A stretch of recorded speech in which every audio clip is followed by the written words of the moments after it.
who has worked tirelessly to grow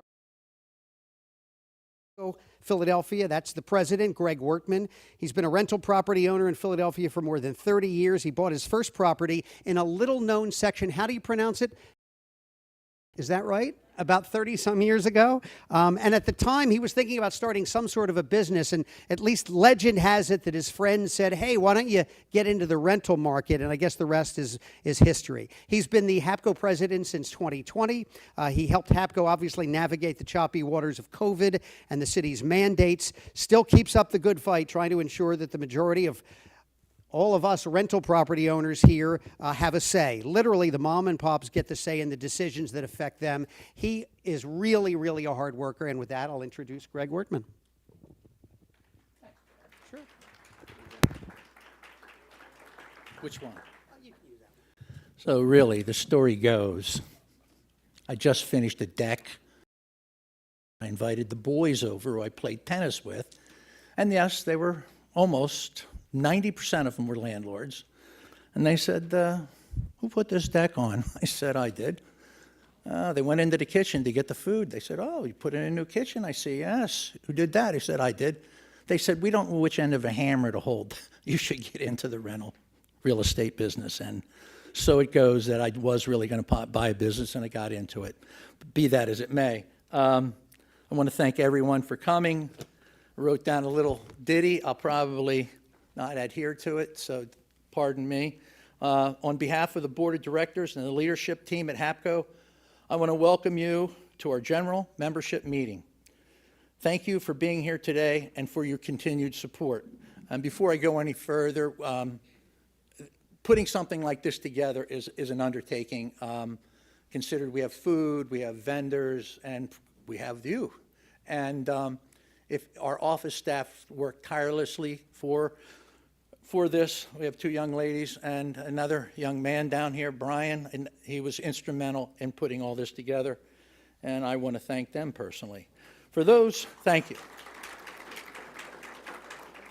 There's a lot more to it than, than you think.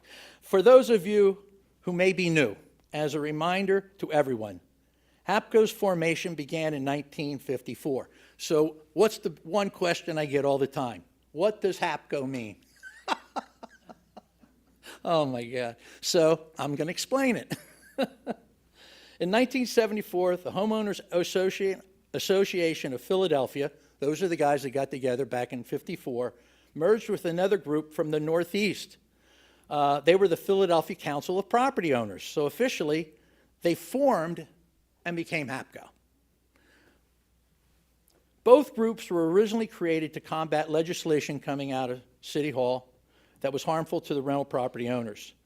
In the beginning, Hapco members offered services like low-cost eviction assistance, affordable liability insurance, tenant screening, and lobbying at the state level through the Pennsylvania Residential Owners Association, which is called PRO, which we are members today. In fact, Hapco is the largest group at PROA.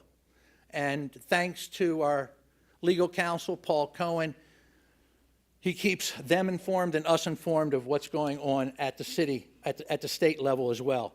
Over the years, we've expanded our services based on feedback from you, our members, and changing the needs of the rental housing industry as well. Today, Hapco offers legal advice through our Ask the Attorney session, which you guys all sat through now, a monthly digital newsletter, the digital Hapco handbook, which is 196 pages long.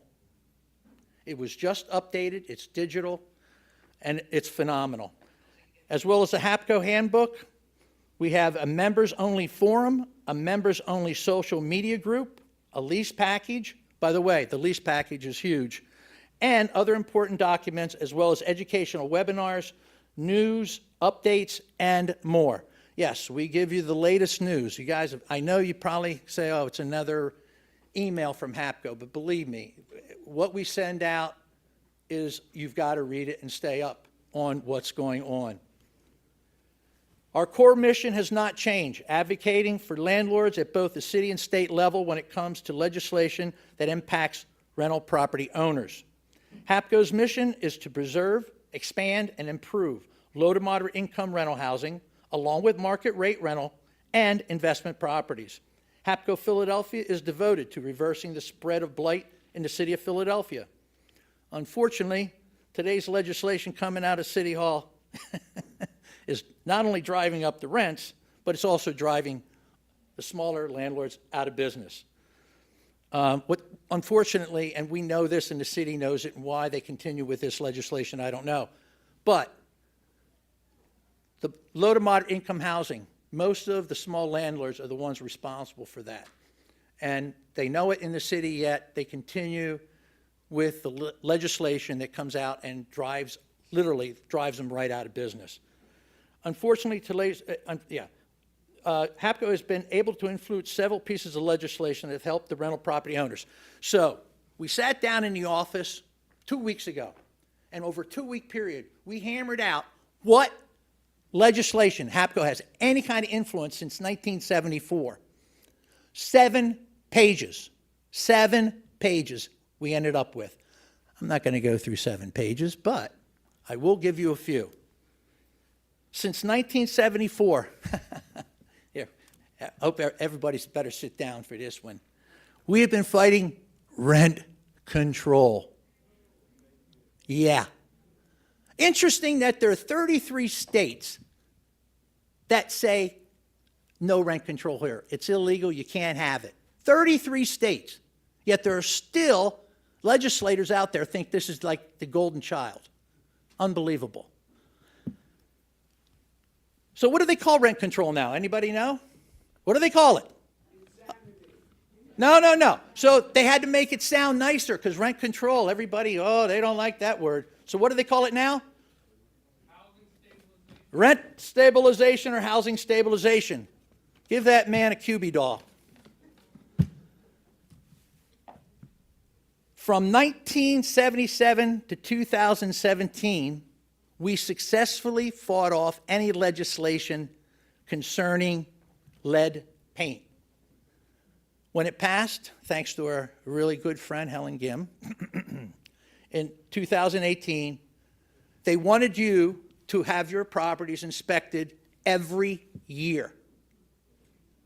Yeah, every year. They acquiesced to us, and now it's every 4 years. If you have a tenant that's been in your unit for 2 years, and you have you went and had it lead tested right before they moved in, do you have to get a new lead paint test? The answer is no. It doesn't matter how many tenants move in and out. It's good for 4 years. It comes up a lot at the office. In 2009, PGW got a great idea. Great, you're not PGW, one of the best there is, right? They're unbelievable. Well, what did they do? They said, you know what? The tenants aren't paying us when they move out, so you know what we're going to do? We're going to move that bill to the landlord. Oh, and here's the best part of that. We're not going to tell them. We're not going to tell them. So, you as a landlord, when you went to sell your property, guess what you had? A lien. Yep. So this is PGW's way of saying, oh, we love landlords. Well, we took them to court. And the court agreed. We came to a cooperation agreement, and we now known as the Landlord Cooperation Program for PGW. And one of the best things in that cooperation program is you have to have a rental license in order to join. So all those people out there that are running by the seat of their pants and not doing it, those are the people that have to be worried about their gas bills. In 2011, the city passed rental suitability legislation, which included, your rental suitability, you know what that was about. Years ago, they used to come in and actually inspected your properties. Not every year, but, a number of years would pass and you'd get a letter, hey, we're coming in to inspect. Well, that has gone nowhere. They don't do that anymore. I haven't done it for years and years and years. So in order to say, hey, you're in compliance, they put the onus on who? Oh, the landlords again? Oh, gee, I know everybody's surprised. So here's the best part of it. They wanted to charge you $69 for a piece of paper, right? It's a piece of paper. Well, we took them to court because in the state of Pennsylvania, there's such a thing called Municipal Planning Code. No municipality can charge more than what it costs them for that piece of paper. So what do you pay for rentability now? It's free, exactly. In 2019, just cause legislation was being contemplated, and we're able to negotiate with the council person that introduced it so that if you sign a lease, and that's why all leases should be for a year and should renew for a year. If you sign a lease, if your tenant signs a lease for a year or more, as well as renews for a year or more, just cause legislation does not affect them. So I'll give you an example. I had a triplex. Everybody got along. One of the old ladies had to leave. Unfortunately, I loved her, but she had to go. She got a little too old. I got in a tenant. Tenant drove the other two great tenants that had been there 15 and 20 years, respectively. Crazy. They wanted to move. What can I do? The person paid their rent. I mean, what can I say? But when her lease ran out, it was time to move on because I did not want to lose two good tenants, and it would be the same thing over again with this person. Just cause legislation, huge, huge, huge coup for us to get. And again, I have 7 pages of these things, and these are the big ones. They're not all like this, believe me. There's some small wins, and a lot of people complain and say, I talk to people back there now, how come we didn't do this, and how come we didn't do that? We do. Or how come we didn't read about it? Because they don't write about this kind of thing. The things that happen, it's called negotiations. And the politicians don't want any of that out there. I don't blame them. I don't blame them. So what do? We negotiate.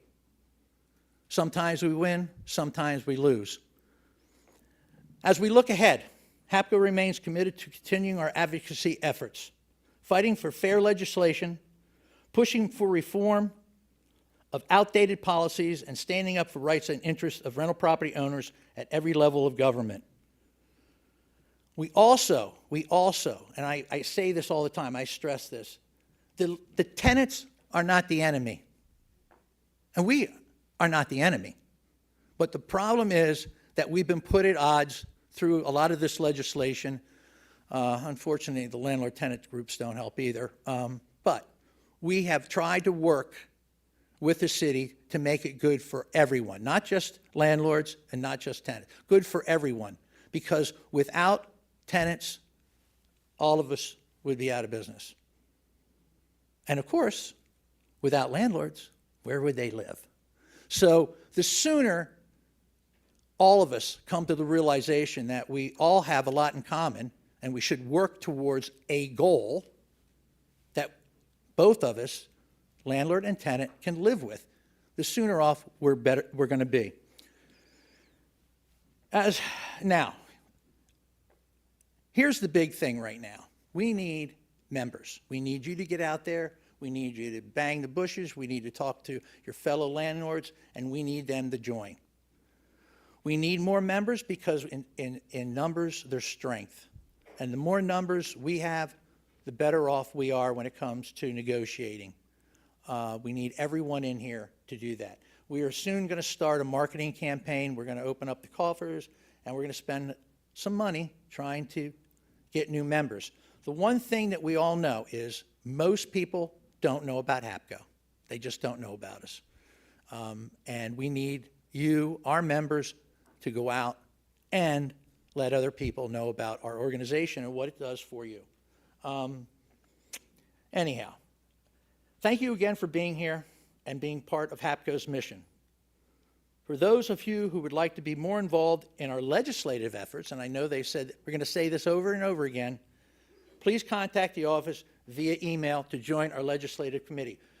One thing we all know in the office is we have a lot of phone calls and people want to say, hey, how can I get involved? And of course, they all want to do something about the legislation.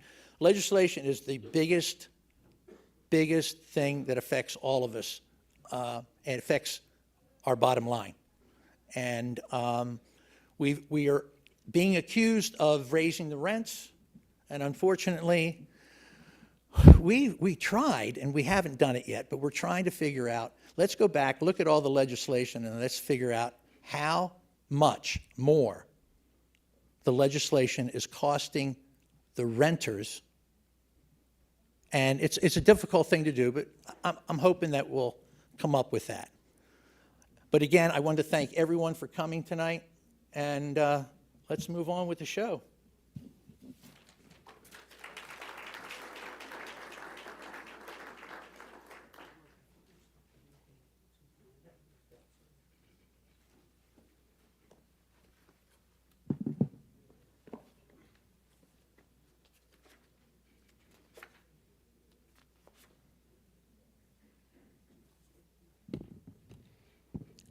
Councilmember Phillips is here? Yes, yes, yes. We're going to take some speakers, not necessarily in the original order based on their arrival, but I think, yes.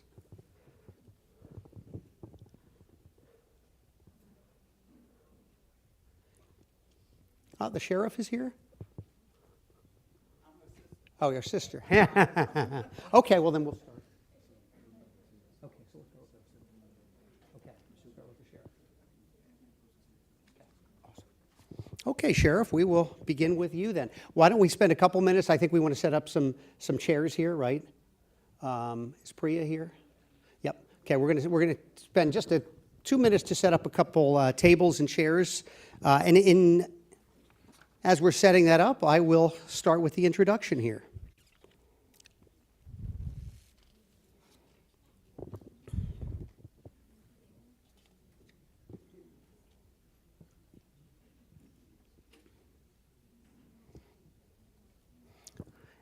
While they do that, why don't we kind of lay a few ground rules here? First of all, I understand just about all the speakers are here, so that's good news. And we are honored, obviously, that they've taken the time to spend this time with us tonight. Frankly, as we all know, we're not always in agreement with every position they take. Many times we're not, but their attendance here obviously shows us that their commitment to understanding our positions is important as housing providers, and for that we thank all of you speakers for being here tonight. Each one is going to begin by kind of sharing their thoughts on issues that concern all of us. We will then have a short question and answer period, speaker by speaker, okay? We'll do it kind of as we did Ask the Attorney before. You'll raise your hand. Again, we are kind of begging that you keep your questions short and keep them relevant to obviously what the speaker can talk about and not super personalized, right, to a specific situation. We're probably not obviously going to get to everybody here, but we'll do our best. And most of all, we do ask that everyone is respectful of our speakers and, again, keep those questions away from anything very personal. The goal here, obviously, is to get as many questions answered as we can, that the majority of members would be interested in those answers. And so with that, we will begin with Philadelphia Sheriff Rochelle Belisle, sworn in 2020, the first elected African-American woman sheriff, and in fact, the first woman in the history of that office. She is a 27-year veteran of the Philadelphia Police Department, served in various civic organizations, worked with recruits at the Philadelphia Police Training Center, is an advocate for criminal justice reform. If you joined us on a virtual call, I think it was back in December, she spoke to us then virtually on some of the challenges of handling ejectments and squatters and so forth. At the time, she was talking a lot about trying to increase staff and technology, and I'm sure that will come up in conversation as well. So with that, Sheriff, why don't we have you come up here. We're going to put a microphone down, and we'll kind of give you the floor for a few minutes, again, to introduce yourselves, and then we'll take some questions, okay? Thank you.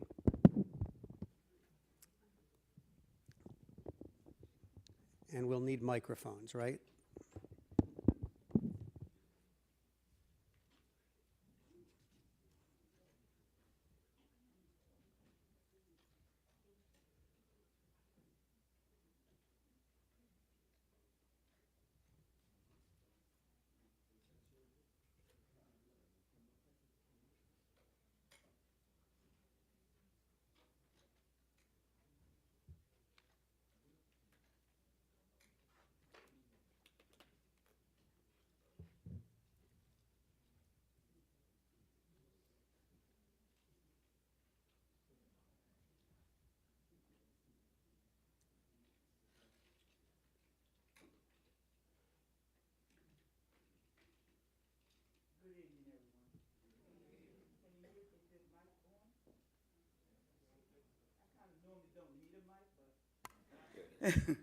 Good evening, everyone. I'm Rochelle Bilal, the sheriff for the city and county of Philadelphia. Just to let you know, I only been there one full term. So I can give you a little history of me coming into the sheriff's office and what we are trying to do. Every one of you can go on to phillysheriff.com and download our term report. It shows everything that we have upgraded in the sheriff's office as far as technology, equipment, and all those things. So just to give you a little bit, when I came in, a pandemic hit. I walked in 2020 to almost every single computer had a back to it that's this big. It's almost like that old TV with tubes in it. I know none of y'all remember that, but I do. And so it's almost like my analogy that I constantly say. I walked in, it's almost like I bought a brand new car. I opened the door of the car, there's no lights, there's no engine, there's no transmission. There was nothing in this brand new car that that I was elected for. And so instead of running away, we decided to build from the ground up. There was no transition into this organization. There was no pamphlet identifying anything. I mean, absolutely nothing. And so what we began to do is analyze everything in that office to see where we needed to upgrade and where we needed to change and what we needed to fix. It's almost like every time you take a step, you hit your toe, you look under the rock, and there's something else that needs to be done.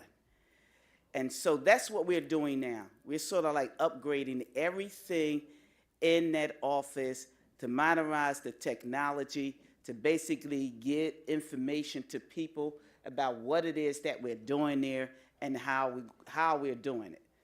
So I want everyone to take that opportunity to go on phillysheriff.com and get our term report so that you can see what we had to compete with to what we brought to just in one term.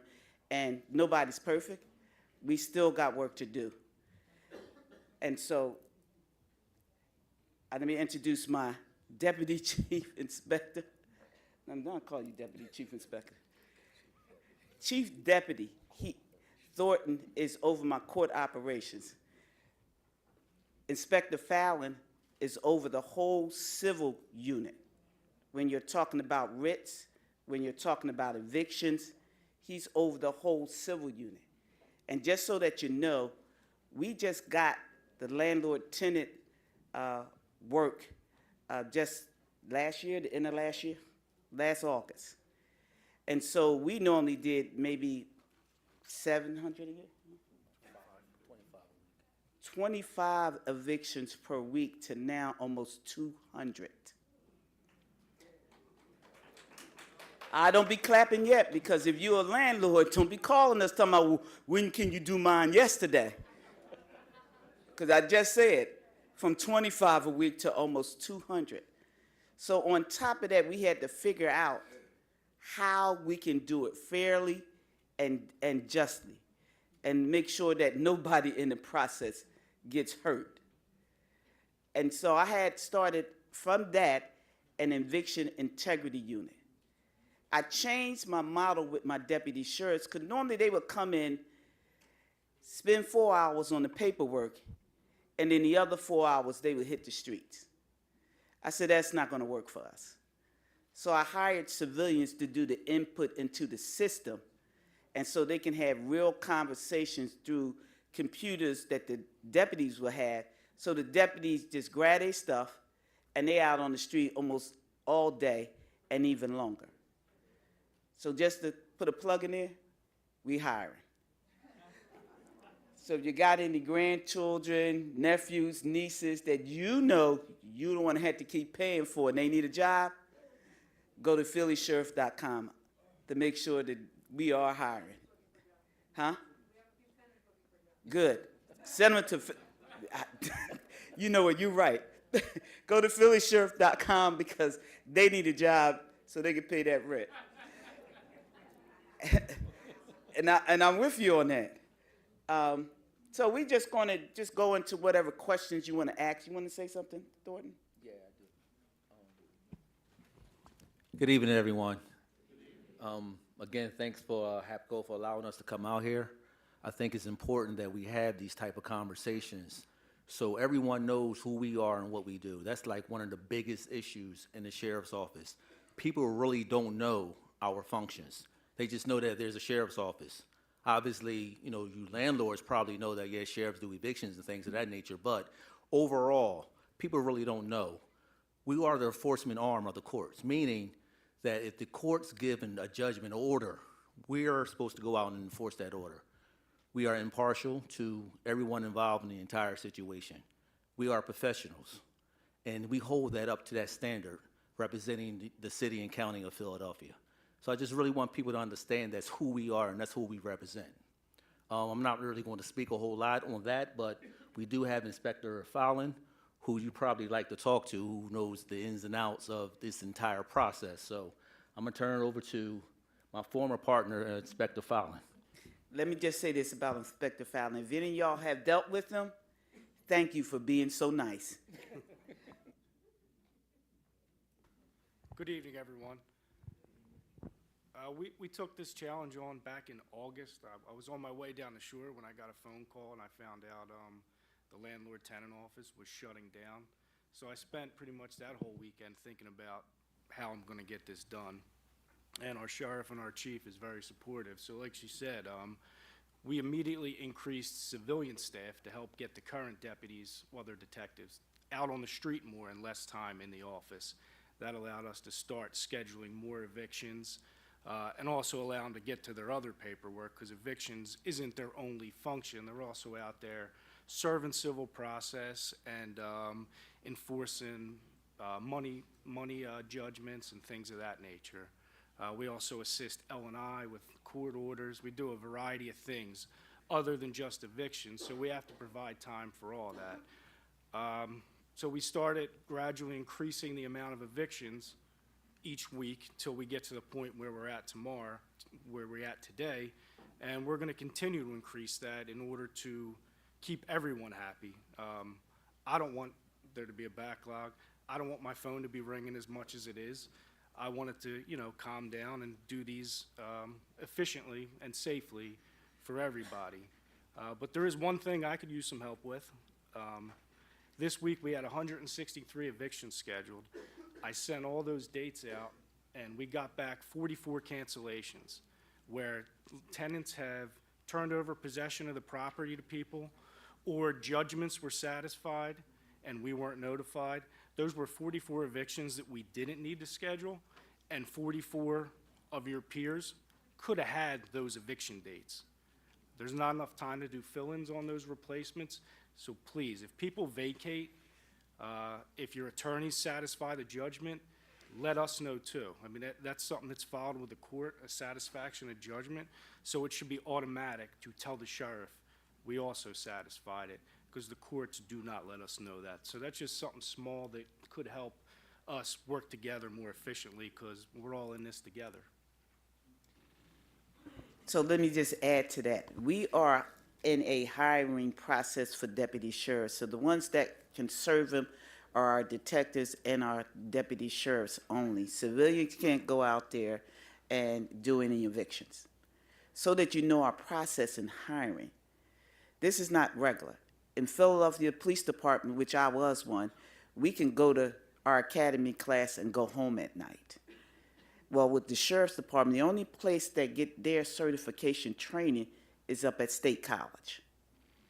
So when we put on a hiring process, by the time we get to orientation and tell them that they got to go up to State College, stay there 5 days a week for 19 weeks, and only come home on the weekend, guess how many people say, not me? Too many. So that's one of the problems we are having in hiring and training our deputy sheriffs. And so since I've been in office, the one thing I've been fighting for is that we have an academy class here. So I'm gonna get y'all help on this one. Y'all might have to go protest for us. Because it's almost like pushing on people who don't want to move. We need to have our academy class here. We're the biggest sheriff department in the state of Pennsylvania. We will do better in hiring people if they can go to class and go home. I understand it. People do not want to leave their families for 5 days and only come home on the weekend, and that's not really a weekend because they come home Friday after 5 and they got to be back Saturday night to be in class, Sunday night to be in class on Monday. So that's our process. But I am working fiercely on getting that academy here in this city so that people can take this opportunity of a career and go home at night to their families, and I think we'll do a lot better. So we got a place for our academy. We're talking to PCCD. We're talking to the city administration in reference to our budget in these areas. And so if y'all all want to send a letter to city council, state representatives, because you got city council right here, if you want to say to all of them, send them all a letter saying, look, the sheriffs need an academy here because it's difficult for people to go away 5 days a week for 19 weeks. So help them out by making sure that academy, and then send one up to PCCD and let them know that they need to stop pushing back on having a regional academy here. Because then those that in Montco, Bucks County, Montgomery County can also come to that academy here in Philadelphia. And I think they would like it also. So now we can open up for any questions or concerns you might have. Yeah, and I must say, just to keep things moving, unfortunately, we have time for just a couple questions. So, Yes? As it pertains to hold on. We need a microphone for anybody who's going to speak. as it pertains to a squatter,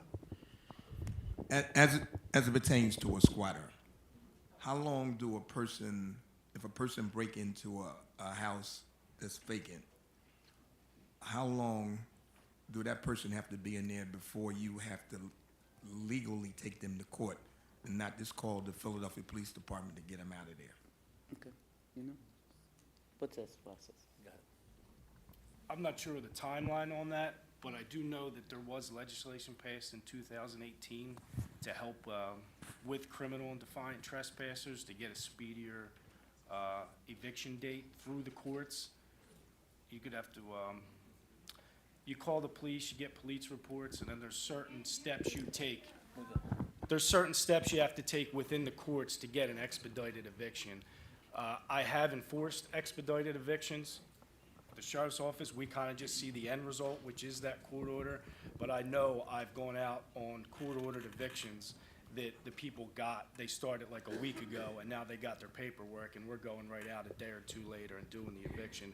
So there is a remedy out there to get an expedited process through the courts. I know that didn't answer your question on a timeline, but I think as soon as they move in and it looks like they live there, the police are not going to remove them.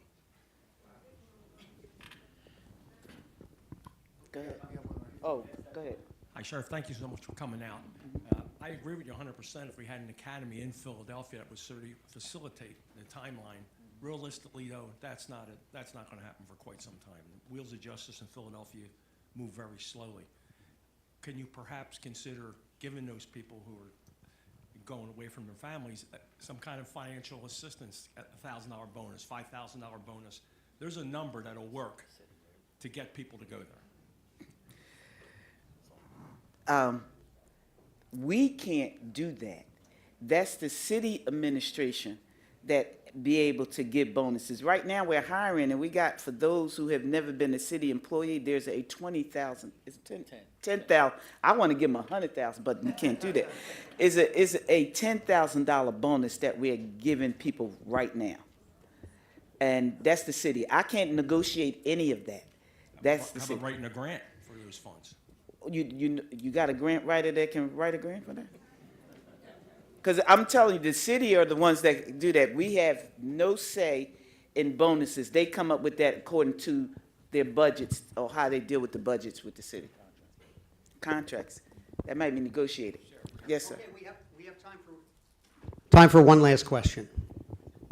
Hey, so I love you guys. You've It's helped me here. out a million times.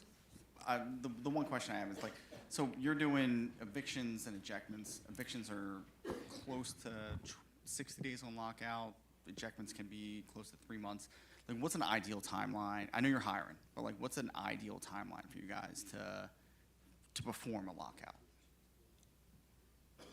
Are you talking about from the time we get the writ? Yeah.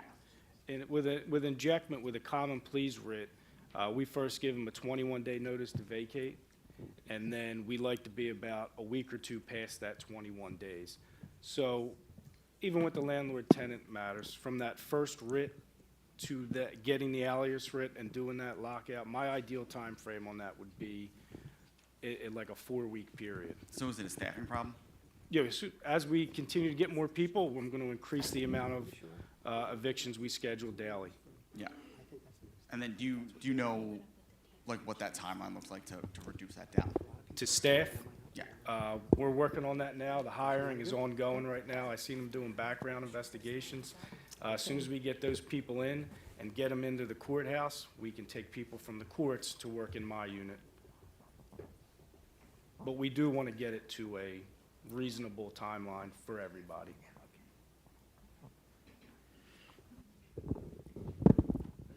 He said no more questions.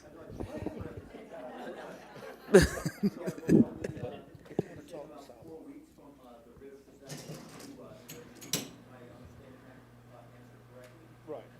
Your first writ, alias writ. First writ, 10 days notice to vacate, then you get us the alias writ.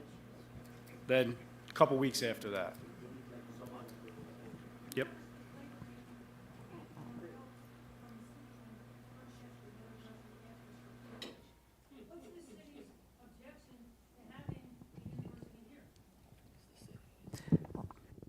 It's not the city about the university. It's the fact that it's up at Penn State and the board basically decides it to be up there. We are fighting for it to be here in this city. We already have a place for it. It's just they got to vote on giving us a regional academy here in Philadelphia. Because I'm sure all of y'all would just open up your homes to have this academy. Okay, I think we're going to have to cut this off here. Thank you so much for giving us the time. We very much appreciate it. Cheryl, do you want to come up here?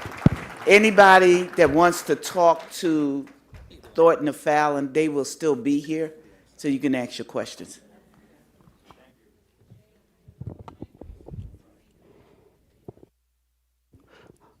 Okay, up next, we'd like to invite Hapco member Cheryl Sittman for just a couple minutes on stage here. She's the administrator of the Philadelphia Landlords Connect on Facebook with an observation that she just wanted to make for a couple minutes.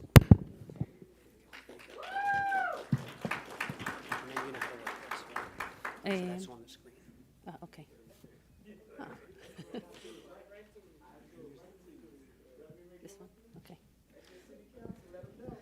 Thanks so much for giving me an opportunity to talk. I was waiting for the city council members to come because my comments are primarily directed to them. As the admin for the Philadelphia Landlords Connect group on Facebook, which I hope that many of you have found and managed to join, I've been privy to see many of the frustrations of people, of landlords, and I wanted to take an opportunity to speak not only for myself, but for all of the landlords here and in the group. So this is mainly addressed to the politicians among us. When I started buying properties 9 years ago, I sincerely believed I'd be supported for the work I was doing because I was creating homes out of uninhabitable blight. Instead, I was met with a series of policies that quite frankly felt like gotcha.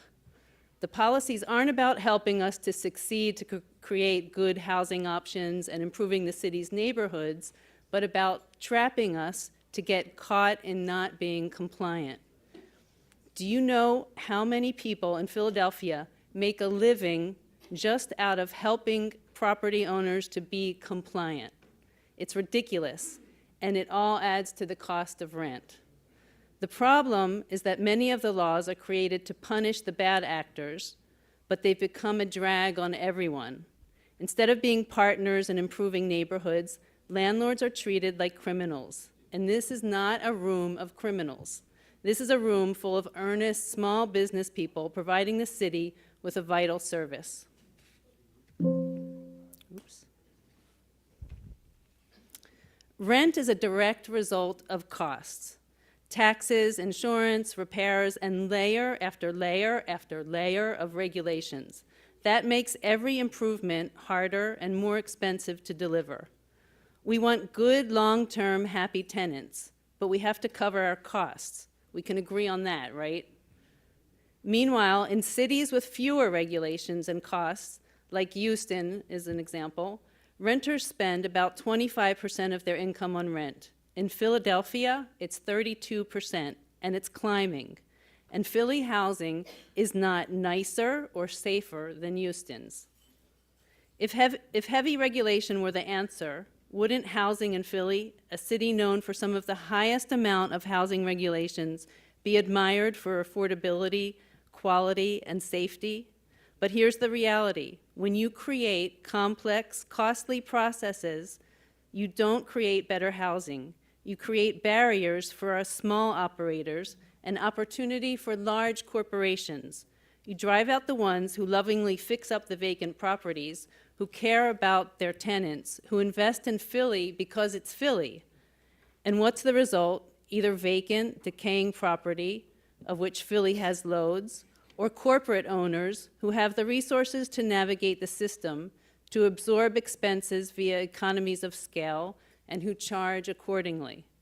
Philadelphia needs policies that support the people trying to do the right thing, not policies that punish them when they forget to get a document signed by a tenant that does not even have a place for a signature, or forces them to take care of bed bugs for a tenant who brings a used mattress into the property 6 months after they moved into a new home, a clean home. Each regulation that is passed without understanding how it affects landlords or the entire housing ecosystem ultimately harms renters and the city. Many of the regulations and ordinances contribute to creating a bad housing culture, one of animosity towards owners and a lack of accountability that frequently leads to destruction of property and abuse of the laws. That contributes to higher rents, and owners need to account for higher repair costs in a city where tenants do not worry about the implications of damaging property. I want to tell you a little story about hearing aids, even though it sounds like it's not related.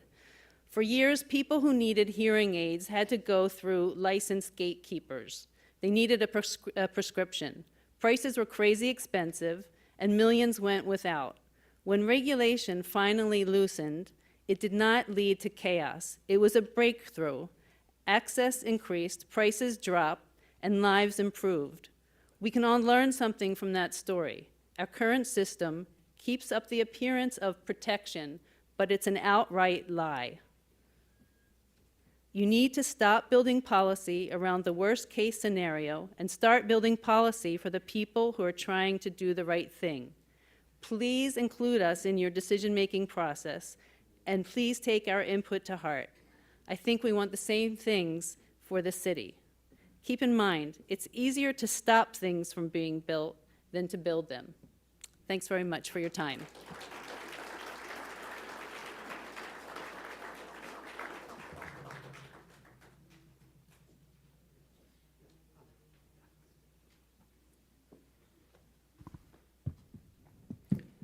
Thank you, Cheryl.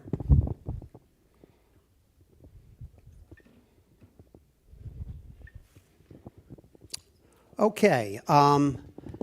We want to welcome all of our guests here. Thank you so much for being here, and we're a little bit behind schedule, no surprise. It usually works that way. So what I think we'll do, if we could, is one by one, just for about a minute or so, why don't we have you each introduce yourself, and then we'll give you additional time to kind of, offer a short presentation, and one by one, starting with you, Senator, we'll work our way down, okay? Sure, good evening. My name is Frank Ferry. I'm a state senator from Bucks County, just outside of Philadelphia.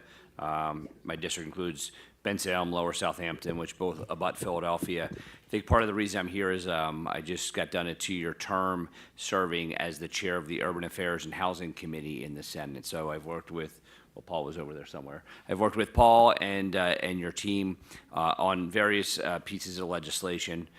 Prior to getting elected to the Senate 2+ years ago, I served 14 years in the House with my former colleague, but still friend to my left. So appreciate the opportunity to be with you this evening. Good evening, everyone. I'm Donna Bullock, President and CEO of Project Home, which is a nonprofit organization focused on ending chronic homelessness here in the city of Philadelphia. And prior to that, as my former colleague mentioned, I served in the State House for 9 years, representing the 195th District, which includes parts of North Philadelphia and the Art Museum area. Hi, everybody. I'm Rue Landau. I'm a city council person at large, so I represent the entire city. I got to know the Rep Bullock when we both worked at Community Legal Services together. I was in the housing unit. And then I ran the city's Commission on Human Relations and Fair Housing Commission before being elected and starting my term in council in January of 2024. Hi, everyone. I'm Anthony Phillips. I'm the city council member for Philadelphia's 9th District, that is Northwest Philadelphia and Lower Northeast. I just want to say that I'm here because I want to learn more about what you're interested in and find ways to have us all work together in that one Philly unison. But also, I'm the youngest member of Philadelphia City Council. I ran youth programs prior to this. And I love service, and I want to be able to listen and create transformative service for our neighborhood. So happy to be here. And also, one of my person is just like family, my mentors here is a landlord, Gus Tolson. So appreciate you, as always. He's a Hapco member. I didn't even know that, so what a surprise today. Very good, and thank you, all four of you, for being here. What we'll do next, if you like, if you're prepared, starting with Senator Ferry, we'll just ask you to make a few remarks, and then we'll take a few questions. I think there may be some who may not be able to stay here the entire time. Of course, we do understand that, but Senator Ferry, I'll send it back to you. Thank you. Yeah, and unfortunately, my wife just had a major surgery, so I do have to get back to Bucks County. But I'm happy to speak to the legislative process in Harrisburg, as well as take a few questions.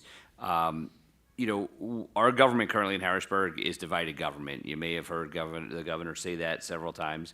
We have a Democrat governor. The House is divided 102 Democrat to 101 Republican. And the Senate is 27 Republicans and soon to be 23 Democrats. New ones getting sworn in next week. And I don't say that for partisan reasons. I say that because if anything is going to be signed into law, you're going to have to get 102 of those representatives to agree. You're going to have to get 26 of those senators to agree, and you're going to have a willing governor. So I know there is concern from my former role as chair about such issues as rent control, the look back, correct, Paul? The ceiling bill, and those sort of things. And having chaired the committee for the previous session, I will tell you a lot of our focus has been on issues of blight, of returning properties into the marketplace through redevelopment, through economic development. Bucks County has a great program through our redevelopment authority where they will take an abandoned and blighted property, they will take it, they will contract with a developer who becomes the new property owner to clean that property up and get it back in the marketplace. And a lot of times those properties turn out to be rental units. So, you know, obviously there's different state laws that apply to the city versus the suburban counties. But I can tell you the work that we have done on a bipartisan level has been to try and return properties to the marketplace. You guys went through a lot during COVID, right? You know, it was pretty tough, I'm sure. You know, the first property I ever owned was in 2002. My mom, who was in real estate, and I jointly bought a Victorian in Langhorne, and it was 2 apartments, first floor apartment, second floor apartment. I lived in the second floor, we rented out the first floor, and we ended up owning that property for over 20 years. I've dealt with the non-paying tenants. I've dealt with actually being sued by my tenant for their security deposit back, and yet they had vacated the property and didn't fulfill their contract. And despite my efforts to mitigate, they brought me before the district justice, who was sympathetic to them and didn't give a hoot that I had to pay the mortgage payment out of my own pocket, right? Because the bank certainly wanted their money. So I've walked in similar shoes to what you have walked in. I do not believe some of the measures you're concerned about will become law. We have some very significant budgetary issues we're dealing with in Harrisburg. But my suggestion is this. You should have relationships with whoever the state rep is where you live, whoever the state senator is where you live, but also where your properties are, because it also gives you a multiplier effect. And if you're trying to provide, because we have roughly 100,000 unit housing shortage in the Commonwealth, as estimated by the state's Chamber of Commerce. Those 100,000 houses are not, or units, however you want to label them, are not being built tomorrow. I think we need to look at, converting our commercial space back to residential uses where appropriate. To the woman that spoke right before this panel began, I have to say I agree with a lot of what she said. Burdensome and overregulation at the local level makes it very hard to develop properties. I am a volunteer fire chief where I live, and my volunteer firefighters can't afford to live in the community where they were raised. So when the time comes and they're moving out of mom and dad's house, we are running out of volunteers because they have to move to a different community. And when we run out of volunteer firefighters, we end up with more career firefighters. Philly firefighters are great fellows, a lot of them are my friends, but it raises the tax base, which then makes it harder to actually have to live in that community. So trying to develop affordable housing, attainable housing, I'm starting to call it community housing, so our teachers, our police officers, our 911 dispatchers can afford to live in the community in which they work. Our nurses is a real challenge where I'm from because of a lot of zoning issues, a lot of NIMBYs. I'm pretty sure everybody here knows what a NIMBY is, not in my backyard. But I think we need to really look at not necessarily taking away local controls, because I'm sure the municipal officials to my left, want it left for them to make the best decisions for what they believe they can at the local level. But there's got to be a balancing act so we can get more housing stock on the marketplace. So, and affording those opportunities, whether through its grant programs, whether it's through incentivizing redevelopment of commercial and office space into residential, I think we need to be looking at those kinds of things. So to the moderator, if it's okay, I'm happy to take a few questions. Yeah, absolutely. I might add, volunteer fire chief for 20 years? 25. 25 years. So congratulations volunteer, and yeah. thank you for your service. I do know he needs to go, but if you have any questions on the state level for the senator, now's the time to ask. We can take one or two. You have to pay that security deposit and the tenant owe you money. So the question was what happened in that litigation. So I actually countersued for the balance of the rent. I would have never pursued, the nutshell was this. I allowed her to move in early. Her dad was going to repaint the apartment that needed. I bought all the paint, right? I was trying to help her out because she was stuck with no place and I needed the time to paint it. She literally never moved in. Her dad actually moved in. He was not on the signed lease. So she sued for her security deposit in first month.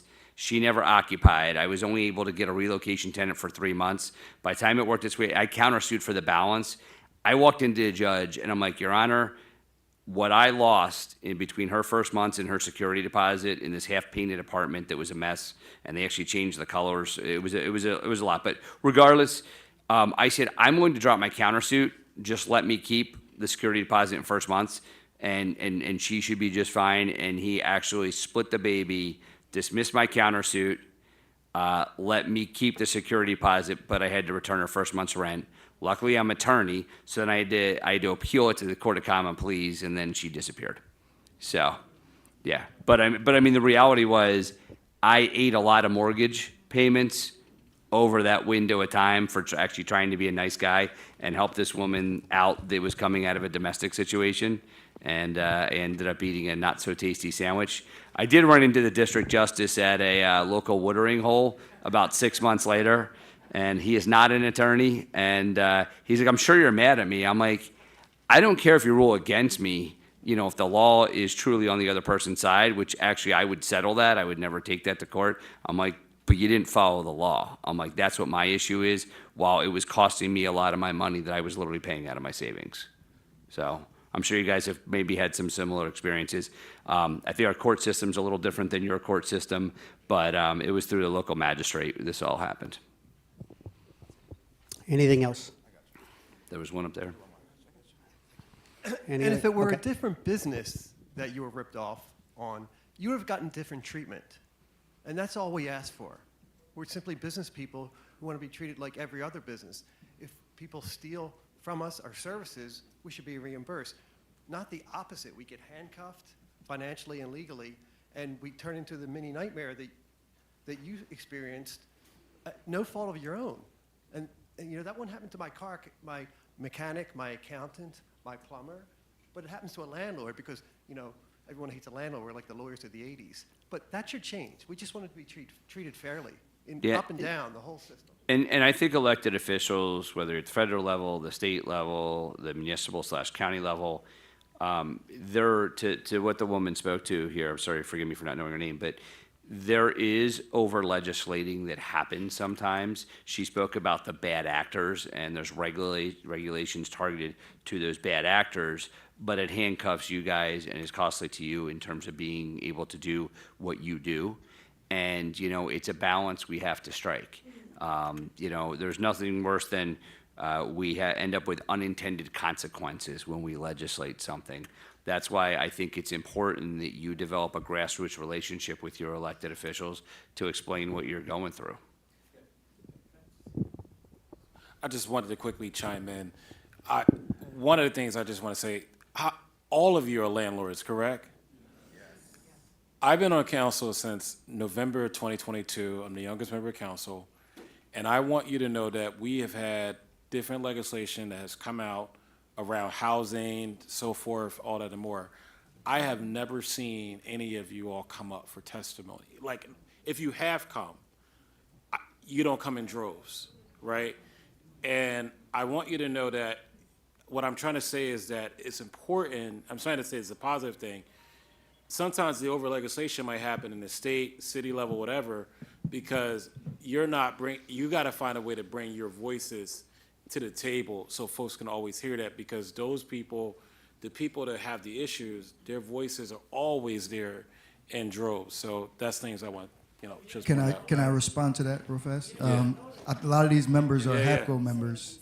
A lot of these members are Hapco members, and they're represented by the voices of Hapco, which we hope obviously. No, Hapco's there. Yeah. But with Hapco comes, but what I'm saying to you is that not only does the Hapco people come, but their people come as well. And I think that would be helpful in making sure that you guys are not, your voice is not missed in some of these things. Yeah, can I address that? So, Councilmember Landau has seen many members at city council meetings.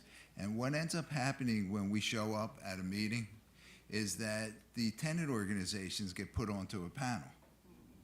And they get to speak as long as they want on the panel. And then the Hapco members that show up are given 2 minutes to speak in public session, right?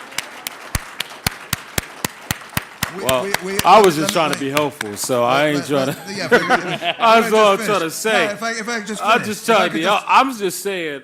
I'm not going to drain it, but I see your point. I'm just saying that we just recently have had some housing things pop up, and like you said, the people with the tenants, right? I mean, I'm always listening. We want to hear from both sides. We had 20 people. He wasn't there. Session. Which was he wasn't there. No, I know he wasn't Oh there. well, all right. So I'm not, That's okay. I We didn't were want- there. I didn't want to go. I didn't want to go there. But the reality is, That committee. but I'm here's- not on that but- committee. No, but here's what happens. Okay, we're not given any respect. We're put at the end. most of the members of the committee have already left. We're sitting there giving testimony, and the committee members aren't even in the room. And we're only allowed to speak for 2 minutes. So if council would really be interested in what we had to say, number one, we should be put on a panel. And number two, why aren't we allowed to go first, or second, or third, or fourth? No, we go last. And that's a problem. So now we have to all sit there through the entire meeting to be allowed to speak when everyone else left. Well, you also have to recognize, the author of the bill determines, and the chair of the committee, which I'm not on the housing committee, which is why I'm not part of those things. They determine who's on the panel and also the structure of it. So the structure comes from the chair in the housing, whoever the author of the bill is.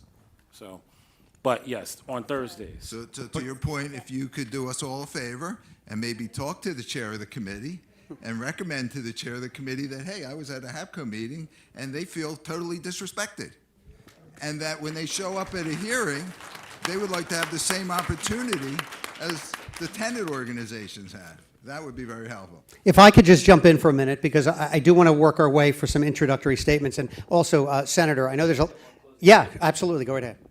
So I'll just close with one point. One of the things I always say is the first time I meet somebody, whether they live in my district or they have a business in my district, the first time I meet you since I've been in elected office for a little window of time now, over a decade, if the first time I'm meeting you is when you're pulling the fire alarm, right, because there's a huge problem, you know, there's been plenty of opportunities to meet. So what I'm going to suggest to you to build on what the city councilman's saying and to build on what Paul is saying is take advantage of reaching out not just to your state rep and state senator. I didn't want to get into the municipal stuff, but reach out to your city council representative that has the district, your city council representative at large. Introduce yourself to the chair of the respective committee that has jurisdiction over your issue.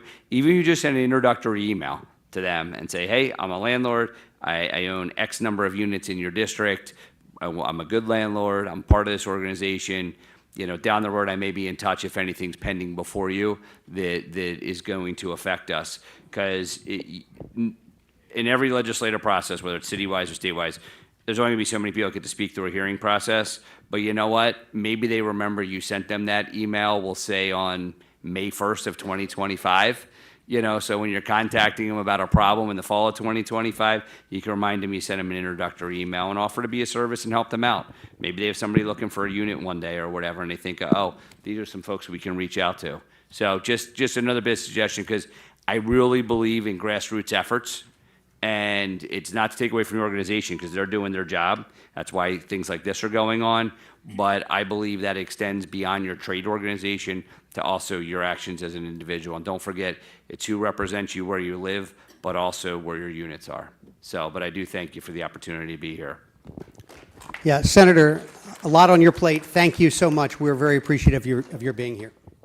Donna Bullock, the president and CEO of Project Home.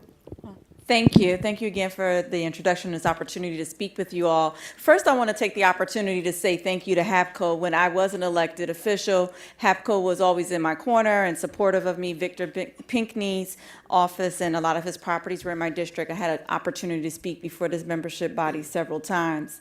What I will say is that we didn't always agree, and that's okay. What I appreciated was the opportunity to meet with your leaders, to go through legislation, to understand where we may be able to come to some agreements, what I may not be seeing. And what I think the senator is suggesting, and maybe even what Councilman was suggesting earlier, is this is the one thing I always said. I am not the landlord expert, right? And what I hope most elected officials would acknowledge is that we're not the expert in most industries, right? We are elected officials. We may have been a lawyer. We may have been a landlord. We may have been a doctor. We may have been a social worker. We may have been a homemaker.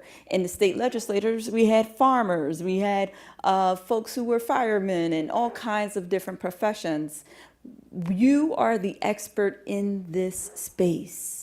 Take the time to educate those who represent you. Work through your leadership at Hapco to access those who represent you and offer your expertise. Sit down with those who represent you and help them understand why their legislation may actually impact the availability of affordable housing in our city. Now, I think one of the reasons why I'm on this panel is because I'm no longer elected, so I'm not asking for your vote nor your endorsement. So I can, later on answer some questions maybe a little bit more honestly and not throw my former colleagues under the bus, but try to be as honest with you as possible and really just keep it real with you. I do want to take a few moments to talk about the work that I'm doing now and why I think that work is so it relies on what you do. So I am the president and CEO of Project Home. As I mentioned earlier, we work to end chronic homelessness here in the city of Philadelphia. First, I want to say that the city of Philadelphia, while we may be the largest poorest city, and we've heard that statistic before about our poverty rate, there is something very unique about that number in juxtaposition to our homeless population. Even though we have this high poverty rate, we have one of the lowest numbers of street homelessness for big cities across the country, right? And what I think that mostly means is that our housing is affordable, number one, that we have organizations like Project Home in place to connect folks to housing and to services. And what we do at Project Home is we understand that the folks we serve that are experiencing chronic street homelessness, they usually have mental health issues or are experiencing substance use disorder or some other vulnerable chronic medical issues, that for them, they need more than a pair of keys to be successful in their housing. They need support, they need employment, they need education and medical care. And so our HOME stands for Housing Opportunities for Employment, Medical Care, and Education. We wrap around those services and individuals in the housing that we provide. We provide over 1,000 units, so much like you, I am also a landlord right now. Right, we have over 1,000 units of supportive housing throughout the city of Philadelphia. We develop our housing and we provide those services within the housing. A lot of our individuals, though, are, once they reach that place of stability, are often looking towards the private market for permanent housing, independent housing, and you are often the place where they land. Our small landlords in our communities that provide some of the most affordable housing throughout the city of Philadelphia. That's you. Right? But what we also are dealing with right now in our city and perhaps across the country is a housing shortage, and in particularly an affordable housing shortage. And when folks ask me what is the root cause of homelessness, it is not necessarily mental health, it is not necessarily drug use, it is affordable housing. That is the underlying issue for homelessness. And when we have a lack of affordable housing and everybody is fighting for the same piece of pie and the pie is getting smaller and smaller, those who have more challenges, the folks that I serve, are competing for that housing, but they have more challenges to get there. So if you're dealing with mental health issues and you're trying to access housing that is limited in supply, it's going to be difficult for you to get there. The other difference for most people who are experiencing homelessness that makes them any different from you and I is, because we all talk about we can be one paycheck away from that circumstance, one medical crisis away from that circumstance, right? Is that those folks often don't have the safety net of relationships, right? So there's housing insecurity, there's food insecurity. The folks that we tend to see that don't make it to somebody's couch, that don't get to live with an aunt or an uncle, who don't have a friend that's going to cover their rent for a month, is someone who doesn't have relationships. They are relationship insecure. And so what I like to just leave with you is that you ask, how can you help with the homeless crisis here in our city of Philadelphia? Number one is it doesn't hurt to say hello to someone when you see them on the street. It doesn't cost you anything. Smile, hello, that is a human being that deserves that same respect. And what I have found in the few months that I've been there is that you could be the person that can connect that person to, that can be that relationship that they find. I was taking the bus every day to my new office, passing by a gentleman on the way to the bus stop. And I said hello to him every morning because he was out there. And one day he asked me what I do, and then he told me that he was actually living in this abandoned house around the corner. And went to my team and I said, hey, do you know this gentleman? And they said, oh yeah, we've been trying to connect with him for years, but he's always refused services. And I said, well, today he's asked for help. And they said, well, Miss Donna, you were his person. So you may be the person for someone just because you smile at them every day. And if you're not ready for all of that, maybe you see someone who needs help, you can call our hotline and I'll make sure that number is left with you. And that is a 24/7 hotline. We will send our outreach workers to connect with someone, try to assess what their immediate needs is, maybe connect them to shelter for the night or connect them to some other resources, or just build that relationship so that when they're ready for housing, we can connect them. And that's 215-232-1984, 215-232-1984. Without a couple of things that I will leave you with, just some nuggets, is that what we believe at Project Home is that homelessness is solvable, and it is actually solvable in our lifetime, particularly here in Philadelphia. And with numbers like less than 1,000 people that are living on our streets, those are folks that can't get into shelters, that can't get into any transitional housing, because there are other individuals in shelters and transitional housing. But that 1,000 number is manageable. It is solvable. It is not San Francisco numbers. It is not New York, which are in the tens of thousands of folks who are living in encampments across their cities. We can do this here in Philadelphia. And for us to do that, it takes all of us, every single person in this room, every single one of our neighbors, every single Philadelphian, to be able to address the issue of homelessness in our city. And I believe that your housing stock is a critical piece to that solution.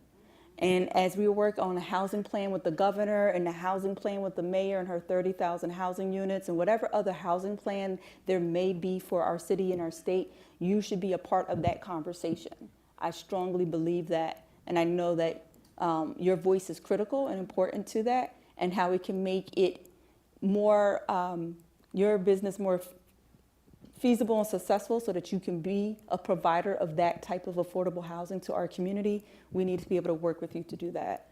And I will leave lastly with just this thing that I like to say, and I heard the senator say about NIMBYism. And I know that you often deal with zoning hearings and all those things when you're out in the community trying to maybe break down a single family into a two-family unit. And what we need to understand is that when we reject and we say no to affordable housing in our backyard, when we say no to supportive housing in our backyard, when we say no to all the other types of housing that meets the needs of the folks that I serve, when we say no to that, we get homelessness in our front yard.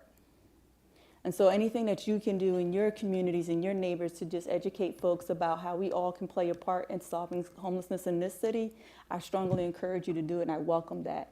And if there's anything I can do to help you to get there and educate you, I'd be willing to do that. And I'm also open to answering any questions about the legislative process during the rest of tonight's presentation. Thank you. Any questions for Ms. Bullock? Okay. Good evening. I appreciated your comments, Ms. Bullock. But, I got started in real estate back in 1986, and it was really not to become wealthy, but to create win-win.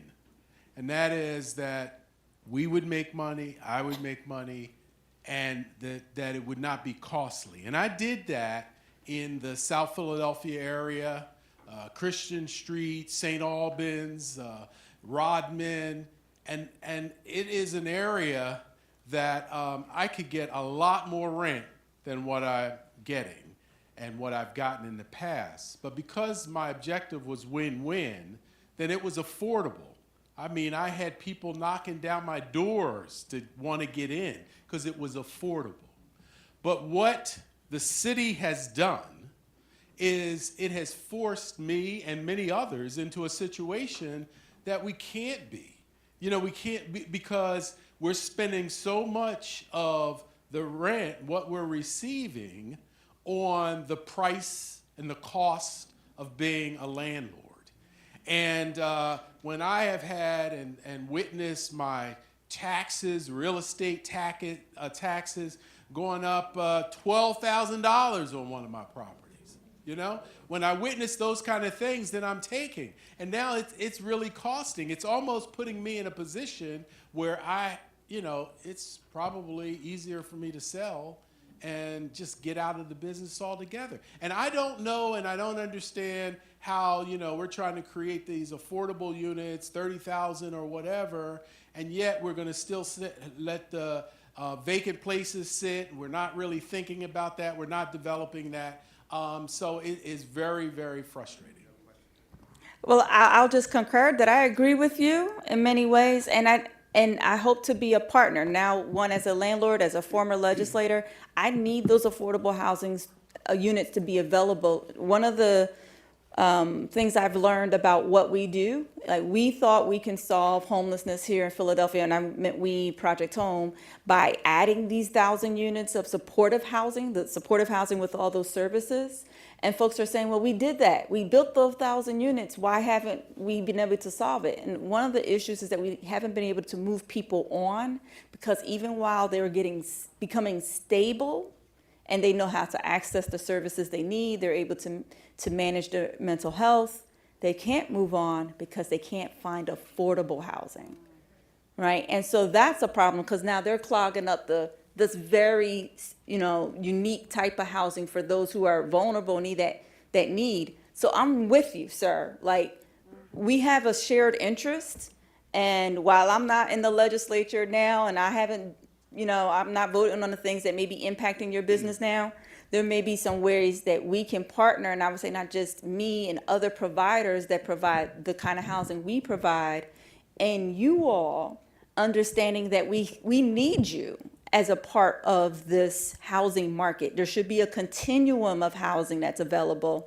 And if there's regulations that are being put in place, and again, I'm not trying to put this on my colleagues here, but I would say, talk to them. I think a lot of the things that they're trying to do, and I'm not speaking for them, is good intentions of trying to protect who they see as vulnerable tenants, right, at a vulnerable time. But there may be unintentional consequences to those good intentions. And that's where this group can educate them to say, we are perhaps collectively, you provide a substantial, and I don't know what the numbers are, a substantial percentage of the city's affordable housing in communities where people live with their families, their networks, the folks, the other parts that connect them to each other, instead of in the high rises in Center City. That's not y'all. I know who y'all are, right? You're the folks that are leasing to that young person that's moving out of the home, or the elderly person that doesn't want to own a home anymore. You are in the community, and we need you to exist. And if legislation is putting you out of business, that's a problem. And that's a problem that we should try to understand a little more. And I appreciate this room for that. And trying to say, well, if you're really trying to target big landlords, which I think in most cases that's the intent, and if you also are trying to protect tenants, because you want to have the win-win too, and there are some tenants that we want to make sure that they're protected at a time when housing is scarce, how can we do all the wins for everybody? And that's just a conversation that has to happen. The hearings are one place to do that, and I heard earlier that you don't always get a fair shot at that conversation, but continued education and conversation with those who represent you to help them understand how their good intentions may have some unintentional consequences. And even from my perspective, I'm sharing with you that if you go out of business, that's a problem for me. If you have to raise your rent, that's a problem for the folks I'm serving. And so we need to figure out how we can keep a market that is available, that you're able to be successful as a business, but also is affordable to others. I'm sorry, I can talk a little much. Okay. I would like to keep moving if we can. Thank you so much. We'll I do have appreciate it. questions at the end. Yeah, and we will have time for some additional questions. Very quick 10-second announcement. I'm asked to ask all of you to fill out the survey and give it to the person sitting to you at the end of your row. Okay, it's important that we get the survey from you. Up next, Councilmember Rue Landau, who I must say is always willing to be here when we have these meetings, so thank you for being here. Hi again, everybody. Yes, I've been here many times in the past. I've been engaging with Hapco even when I was a lawyer at Community Legal Services representing tenants. I've engaged with Hapco. I engaged with landlord attorneys all of the time. Always have an open door to have these conversations, and I'm happy to be here again. So I have a long relationship with understanding the issues and really hopefully trying to find a balance in them. And I want to, where to start? There's so many ways to start. I love small landlords. I want you also to stay here in Philadelphia. I would appreciate this conversation of why people say that the regulations, even through, eviction diversion and things that happened in the past from COVID, why that is necessarily pushing you out. I think there's a lot of forces right now in Philadelphia that have not made it friendly to smaller business owners like yourself of holding on to businesses. And I think we in the city of Philadelphia want to do everything we possibly can to keep you. I know how important your housing is for Philadelphia. I know how important it is because the truth is it's not 32% of Philadelphians who are paying more than 30% of their income in rent. It's 50% of Philadelphians who are doing that. People are squeezed in a way that they cannot afford to rent in Philadelphia now. As we all know, the median rent, as reported by the major newspapers in Philadelphia, is $1,800 a month now. That's a significant amount for people where our wages are far too low. We've got a minimum wage that is $7.25 an hour, and thank the higher power, most people are not paid that. But we still have significant low wages happening in Philadelphia, which is actually our affordability problem. If you want to solve so many of our problems in the city of Philadelphia, we need more wages, cash infusions. That's how it would help it. I was running the Fair Housing Commission when all of the COVID emergency housing protections were introduced. I was helping to architect the part where the city, I worked for the city at the time, where we were making sure we were getting rent into the hands of the landlord so that the tenant can remain in the property and the landlord would be paid. I know how important this is, and I know that I've known Paul Cohen literally since I was 30-something, and 20-something actually. And while we spar often, we also, what's that? Still 20-something. All right. Wait a second, right. We always can find some common ground of where we can agree and also figure out, clearly we always talk about also where we don't agree as well. There is, I want to distinguish kind of how we work a little differently from how I see, especially when the state rep who left talked about what it's like in Harrisburg. It's different in city council. There's 17 of us. We are down the hall. We actually have offices directly next to each other. We call each other all the time. We collaborate on things. People can come into our offices. Come to my office, 592. The door is always open for you. Our phones are always here. We got my staff person, my legislative director, Jeff Sarah, is here right now. We will give out our cards. We want to have these conversations, and we are trying to really crack the code and solve the problem here in Philadelphia. I'd say that we are actually on the cutting edge of potentially having an infusion of some of the resources that we've been looking for that will come out somewhere in the mayor's home plan that might not look exactly the way it was when she introduced it, but we're all working on to make that plan where we're going to borrow money or actually put out these bonds to get money in order to make sure that we are trying to really, really have a concerted effort to solve our housing crisis here in Philadelphia. I want to say very clearly, I legitimately have been doing all of this since 1996 when I was in law school. 1996. I have never seen so many people lined up together to say, let's put millions of dollars into this issue to try to solve this problem for Philadelphia.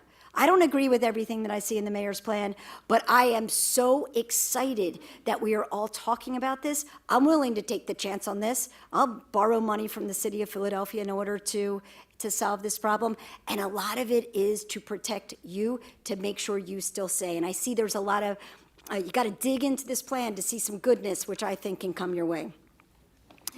I want to point to a few of the initiatives that she has in her home plan, because, you know, if you've looked at it, there is, she talks about the lowest income affordable housing, and then what she calls workforce housing, workforce plus housing, and then a higher level from there. And I am the most interested on the lower levels, but I also think that a lot of that includes the work, that includes what you're doing. She's got an initiative called Jumpstart, and it is going to be a way in which we are going to help people get security deposit money so they can more quickly move into your housing.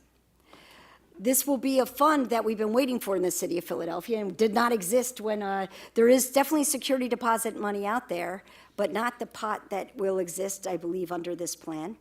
And there will be ways in which we will, in this process, help people get the money together to get started. We don't want people moving into your places and spend every cent they have, in fact, go in the negative and be broke and have trouble paying rent. We want people moving into your units where they actually have breathing room, where they can not only pay for their kids' school trips and uniforms, but they can also pay their rent, and then they can go to the local restaurant and the local store, and that they can actually breathe and have this breathing room. That's what we want, and that's what I see in this plan. I am going to talk about two bills I introduced, where we have recently certainly had a little bit of tension here. But one is I call it my move-in affordability plan map, where the first bill is caps application fees and does a couple of things to application fees. If you own 5 units and somebody is interested in all 5, you can't ask them for an application fee for all 5 units, when really what you're looking for is their eviction history or their criminal record or whatever. You can do it once for all 5 units. I see some heads nodding. You want to know why I see heads nodding? Because the truth is I talk to a lot of you guys. I talk to a lot of landlords. And the truth is, I would suggest that you guys actually run fewer background checks or ask for less in application fees than some of the big guys do. If you're going to have 5 units, your job is to fill your unit. I know how much it costs you when your unit is empty. I know how much it costs you, and you want to try to get people in. The second bill, we're tweaking it right now, but it will, in only certain circumstances, allow tenants to pay their security deposit in installment payments. We have gone back and forth on this a lot. We are currently, I've gotten a lot of input on this one. And the reason why I've gotten a lot of input on this one, because I want to say despite, I want to make sure that the record is clear, that I had literally had more conversations with landlords, landlord lawyers, landlord lobbyists, including Hapco and all of you guys, than I did tenants before I even had what was the initial hearing on the bill, and we got to move it forward. Based on the input of Hapco and many of the other landlord lobbyists and folks and lawyers who I've talked to, we're already amending the bill. We are amending it to make it something that I actually think technically is a win-win for both sides. And we'll certainly make sure, especially with this Jumpstart Fund, that you guys get more money quicker. in the beginning of all of this, and hopefully not out of the pocket of the tenant, so they have more money to spend when they're in there. I just want to follow through with a couple other things first. The two more things I want to talk about, other than bills, and I'm here for the bills. I wanted to talk about, let me first just respond to, I don't even know what to call you in public anymore, okay? Rep Bullock, Donna, I've known her forever. When you were talking about transitional housing and how this is a process, right? You've got homeless folks, they can get into transitional housing. We want to get them independent and secure, and we need to get them into a new place, and they often can't afford it. But we also need those transitional units for the next people. We must keep this flowing. And one way we can keep it flowing, again, in the mayor's home plan, is a larger pot for what we call shallow rent. The city for many years has been paying a little bit of rent for folks who can't afford the low-income housing tax credit units, the LIHTC units who set them up at 60% or a little higher of AMI. These folks might not make enough money to get there, so the city might pay the difference. You only need $300 more a month to make sure this happens. The city wants those units filled. They want people housed, and the city has been paying this little bit of money. Well, we're going to expand the shallow rent program, and to me, that is actually one of the ways in which that this is a big win for Philadelphia's affordability. What if we expanded the shallow rent program to help the folks in Project Home's transitional units get into your units, where, like Section 8, but not Section 8, because it's almost a city version of Section 8, we're paying maybe $400 a month, sometimes even a little bit more, so that they can stay into your unit. Opens up your transitional housing units and gets your places filled with a portion of the rent guaranteed by the city of Philadelphia. Again, in my opinion, a win-win, and it's one of the most important things that I'm coming out of this home plan. Last thing I'm going to say, yeah, let's do that. Let's clap it out. We got that? Everybody can clap it out? I'm trying to get you the money, okay? No, I'm getting them the money. I'm getting your units free. Last thing I want to talk about. There's been something I've been trying to work on for a long time, and there's something in Pennsylvania called the Uniformity Clause. It's a tax issue where we're not allowed to tax people at in different ways when they're in the same categories. One thing that I've wanted to do, which is in response to the gentleman in the back who talked about his taxes going up, if you live in your home and your taxes are increasing, there are a bunch of programs that you can apply to, whether it's you got your homestead exemption, whether you got the loop, whether you get one of these programs. It keeps your taxes down because you live there. We do not have the same thing when you don't live there, but you've been renting an affordable place to affordable people where we want to keep them in the neighborhood. I have been having ongoing conversations literally since like the first month I got into office about how to make this happen. Look at Jeff nodding over there. Jeff's been working on this.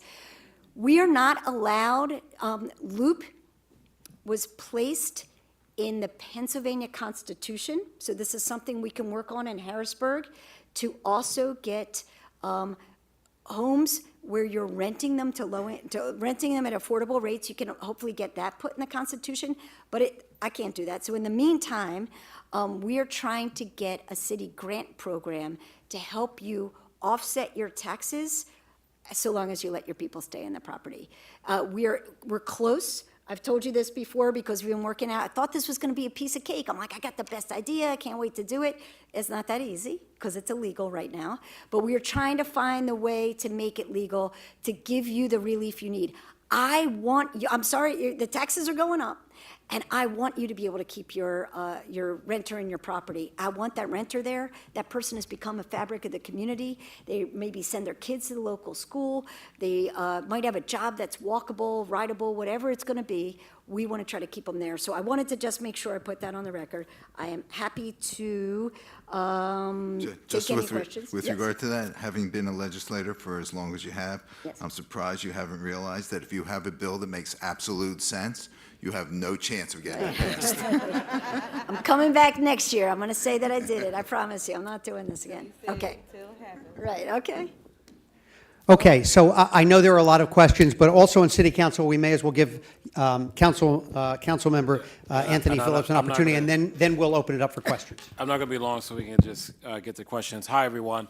I'm Councilmember Anthony Phillips, proud servant in Philadelphia's 9th District, which covers Northwest Philadelphia and Lower Northeast. Let me begin by thanking Greg, the board, and entire Hapco team for the invitation to be here. Before I entered this crazy world of politics, I worked in youth development. I helped hundreds of young people across Philadelphia get into college and debt-free and connect to livable wage jobs. And that is why, at the heart of our mission on City Council, I've been working on investing in quality of life for everyday Philadelphians and revitalizing neighborhoods block by block. We focus on practical, people-centered policies that improve daily life. So one of our first actions that I did on City Council when I was there, I created legislation to remove commercial tractor trailers on residential blocks that many neighbors and folks complained about. And let me be clear, we support truck drivers and entrepreneurs, but we also heard our neighbors, and we saw how big rigs parked on small blocks and were damaging sidewalks. So we work with local leaders, including our Masjid in West Oak Lane and other places in the Northeast, to find designated parking spaces for tractor trailers, but also noted that they cannot be in our neighborhoods. We've also taken bold steps to address illegal dumping, a persistent issue in our neighborhoods. We call for a formal City Council hearing to talk about how we can work on prevention and also the inconsistent enforcement that has really impacted our neighborhood. Thankfully, the mayor has invested a lot of funding into initiatives around illegal dumping, and we're seeing those attacks decrease in our neighborhoods, but we still have more work to do. I also championed the student pedestrian bill, which passed in 2023. That legislation has led to speed bumps around all of our schools in the city of Philadelphia. It's all coming, eventually all of them will get it. We have about 100 schools that have them now. And also, the legislation expanded, thanks to other colleagues who went on and did more with the legislation. It's now going to be at rec centers as well as libraries and senior homes. There will be no study to get a speed cushion in front of libraries, rec centers, and schools. They will now be automatically put down by the city of Philadelphia. Also, thanks to years of advocacy of many 9th District council members, I was also able to secure funding in its final, right before Mayor Parker left, through my own advocacy to get the driveway repair program, which is the first in Philadelphia of its kind. It's a pilot program, so if you have an area where you're a renter, you can now get the driveway repaired through funding, and we're looking to increase that funding. So the last thing I just want to say that, let me say this clearly and unequivocally, small landlords are not the problem. They are our neighbors, and we got to find a way to work on both ends, which is why I talked about the importance of all of us as City Council, hearing both sides of the argument. I don't have the pleasure to sit on the Housing Committee, and so I don't always hear what's important to all of you, right? And I also focus on a lot of things around quality of life, youth, Parks and Rec, and so forth. So I'm here today to learn about what we can do to help you succeed, and we want to thank you for your investments in the city of Philadelphia. Let's keep building, let's keep protecting, let's keep moving Philadelphia forward, one block at a time. God bless you. Thank you. So I doubt there are any questions, but in the off chance that there are, we will start moving the microphones around and take some questions. Steph. I'm starting on this side, then you next. Hi. This question is for Councilwoman Rolanda. You talked about the two bills that you're instituting with the security, and you've heard feedback from different landlords, and you guys are amending it. Is that amending have anything to do with the landlords not having to have the security broken down into 4 installments, one? And the second bill was the $20 application fee. Is that for only landlords who have more than 5, or is that going to be the set fee? We're still working on amendments and talking to people and getting input, so I don't want to talk about anything final.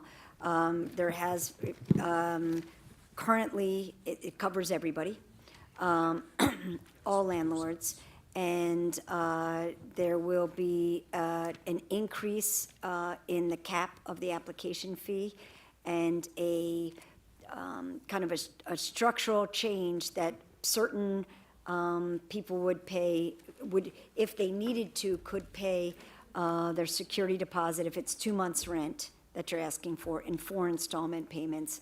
But potentially, if you're asking for 1 month's rent, you can get it up front. That's kind of where we're playing for now, playing in now. Mm.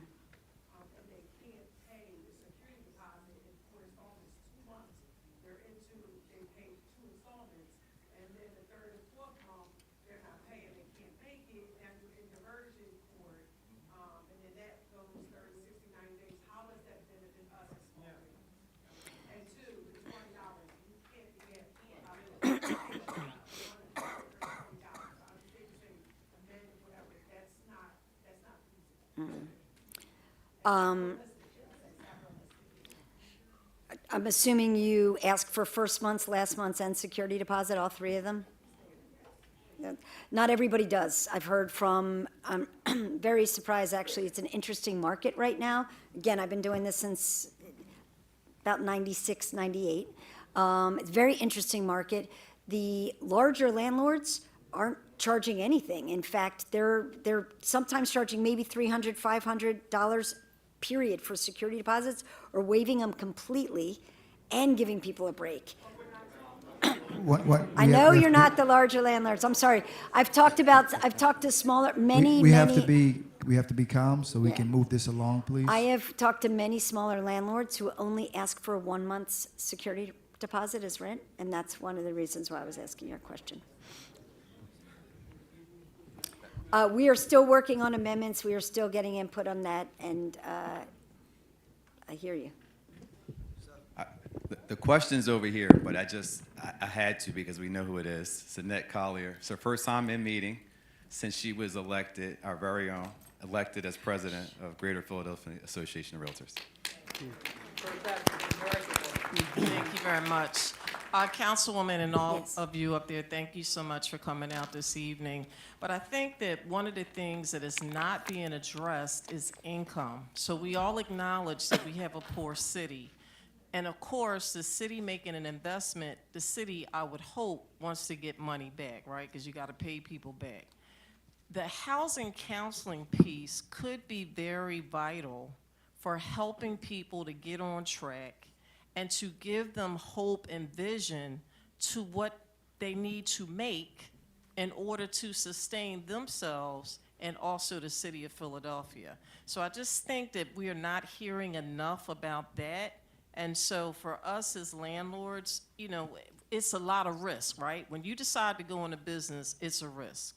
You got to pay your business privilege taxes, all of what the gentleman said back there.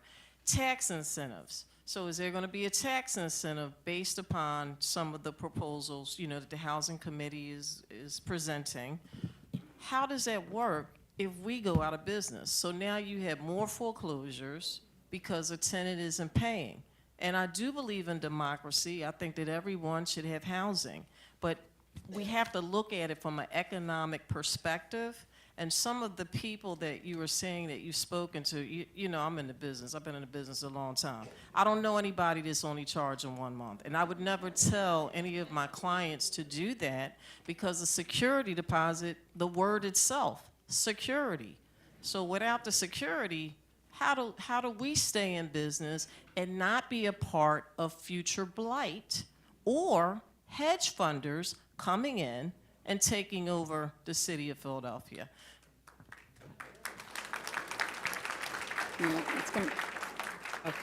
Just a quick response. One, we've been in a conversation with Housing Counseling Services, especially Clarify, who's doing an excellent job in Philadelphia, making sure that people have all of their documents and everything and their income ready so they can come and be stable to rent with you. The second thing is, I think we all know, right? You're only, the Pennsylvania law allows you to hold 2 months security for the 2 months rent for the first year, but after the first year, you've got to return 1 month.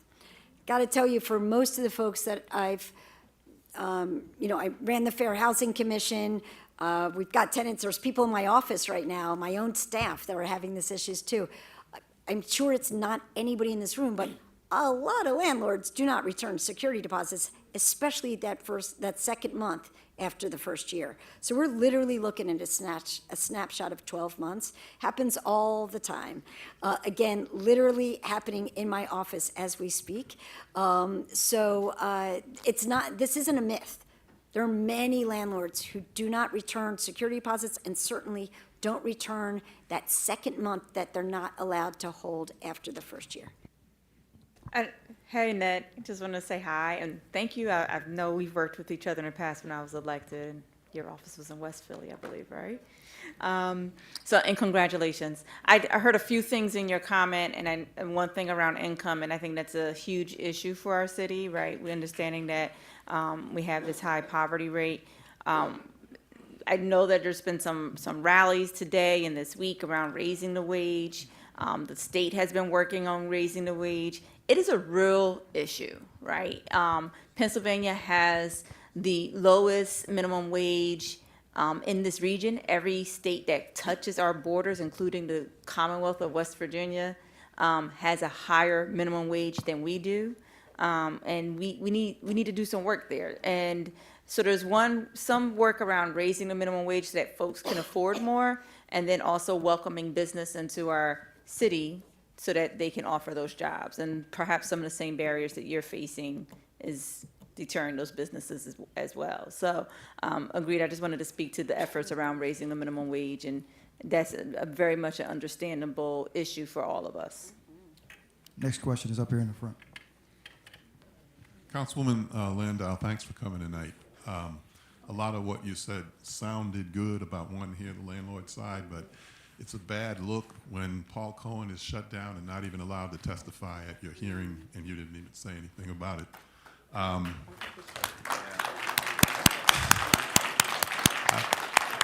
was allowed to testify for 2 minutes on Bill Vargas. I'm not going to repeat what I said, but I'm the guy with a woman who owes me $19,000 in unpaid rent and utilities, and probably the only money I'll ever see from that is what she had to pay up front. In addition to that $19,000, $8,000 was thrown out by the courts because I didn't give her a certificate of rental suitability.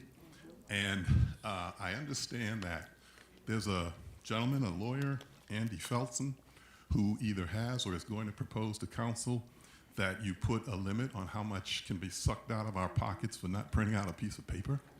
And I wonder, I mean, if I was stopped on the street for not having a piece of paper called a driver's registration, they can fine me up to $300, but the city of Philadelphia can take however much they want because I didn't print out that piece of paper. So would you support that legislation, perhaps even consider sponsoring it, or perhaps Councilman Phillips, you would be willing to support and sponsor such a legislation? Thank you so much for that. And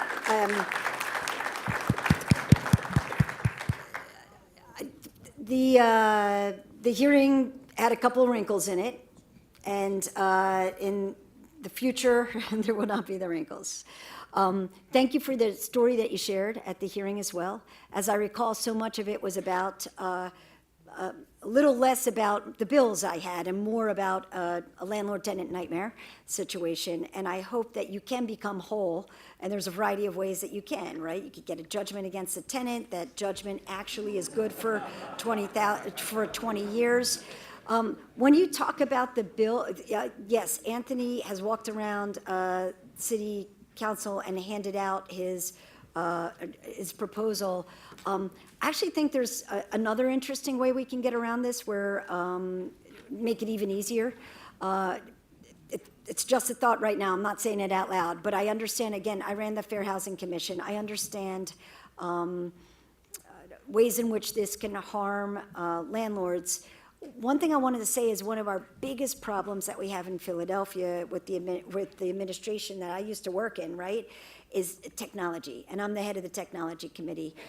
None of our systems talk to each other, and so when you have to get a rental license here and a certificate of rental suitability there, or even if you had to get to the health department there, dealing with lead, this is for restaurants, for landlords, for whatever. We need to have the systems talk to each other, so there's one-stop shopping for you guys. And also, if a tenant needs to see if you had a license, click. If you want to see if you have a certificate of rental suitability, click. Make things so much easier, and it'll be right there in the system. Can I just address something? Okay, go ahead. No, I just want to quickly, I just want to say I'm interested in learning more about it and reading into it and looking into that. I do want to commend my colleague for trying to do something around, housing issues in the city. It's difficult to really address all of it. And so, but I am also interested in learning more from you. Also, if I can get a copy of some of the policies that have been mentioned that are really terrible for landlords in the city, that you perceive as terrible for landlords in the city of Philadelphia, I need to know that. I'll be honest with you, I'm not always, there's a lot of landlords, a couple of landlords are for city council that own spaces, so they understand it. But I'm not always constantly engaged about these issues with landlords. So I would like to get all of that you all see written so that I can examine it too. So when things come up, we can, vote with a decent conscience. If I could just jump in for 1 second, I understand, Councilmember Phillips, you may have to step out. But if there's any District 9 folks who would like to talk to you for a moment out, I'm being told that you can, you'll happily chat with them for a little bit. And we have about 10 more minutes. I just have one thing to Yeah, add sure. to this gentleman's point. Councilman O'Rourke just introduced a bill that says that if you don't have your rental license, you have to notify your tenants that you don't have your rental license. If there's a violation against your property, you have to notify your tenants that you have a violation against your property, and you have to notify your tenants that they don't have to pay the rent. Okay? So to your point, not having the piece of paper, not only can you not collect the rent, at least if the tenant pays you the rent, you get to keep the rent. Now there's a bill that says not only won't you be able to keep the rent, you're going to have to notify the tenant. Now all your tenants in all your buildings are not going to be paying the rent at all. So at a minimum, if we could at least get that bill to be voted against, that would be a good start. This is the one he introduced last week? Yes. Which one was this one? It was a lot of them. Okay, I'll have to read into it. There's that bill will likely be amended, and there's a lot to talk about in there. It's a lot of pieces in there, and so there's going to be a lot of communication, a lot of conversation in that. I got a question that every landlord in America want to know. No, we only take it, no. Why is everything against the landlord? Sorry, we need to move on. Huh? Taking questions. We gotta take questions at a time.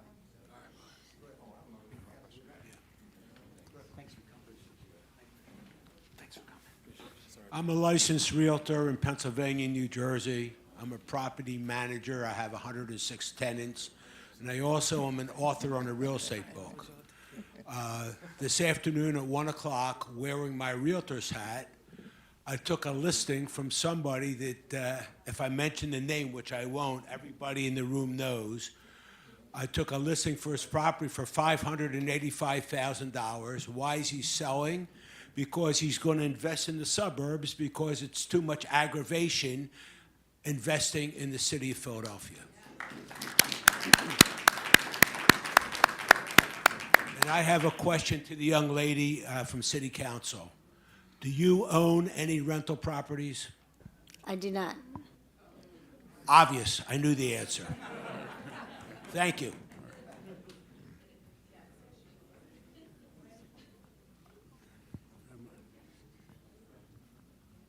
Mrs. Landau, I listened to you here, and my feeling is I don't get it. Yeah.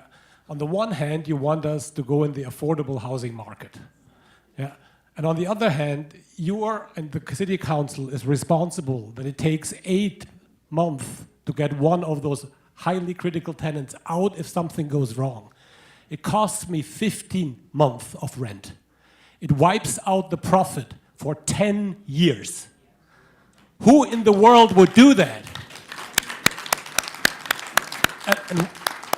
And one more remark, $800 million loan. You didn't misspoke when you said debt. It is debt. That's $166 million in debt service. If you cut down the time it takes to get this very small amount of bad tenants, it's really very few. Cut the timeline that it takes us to get the very bad tenants out. All of us can invest with our own money, and the city does not have to take loans that will be future property tax increases. Thank you so much. I want you to know I appreciate that comment so much, and I want you're talking about the eviction diversion program, and first want to note that you said there are very few bad tenants. I appreciate that. I think it's really important that we focus on that. The second thing is that we are all, one of my colleagues on council is doing a deep dive, and I'm going to help her onto how to make the process work more efficiently right now, to make sure that for a couple of, the issues that Paul has even brought to me about repeat offenders and whatnot, that we can look at those issues and see how it can go faster.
That's the last comment. We have to end this soon. So I'm sure Paul Cohen and others, other lawyers in the room can help you with this, but if you write a lease where the tenant is responsible for things and you're getting a CLIP violation based on what the tenant is responsible for, you can hold the tenant responsible for that.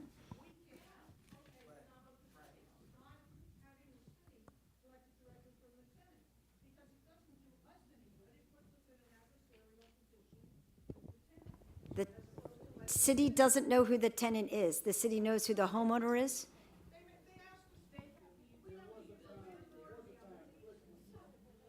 Okay, everybody, we're going to have to cut it off. Already we're running. Okay, just based on time here, because we do actually have to leave here by 8:30. So again, we would certainly like to thank Councilmember Rue Landau for being here, Councilmember Anthony Phillips, who had taken off, I guess, and Donna Bullock as well. Thank you for being here, and I know to be continued for sure. I'm going to pass it on to Brian then. So I know everybody's leaving, but we want to thank Councilmember Landau, Donna Bullock, Paul Cohen, and Greg Workman. Thank everybody for participating.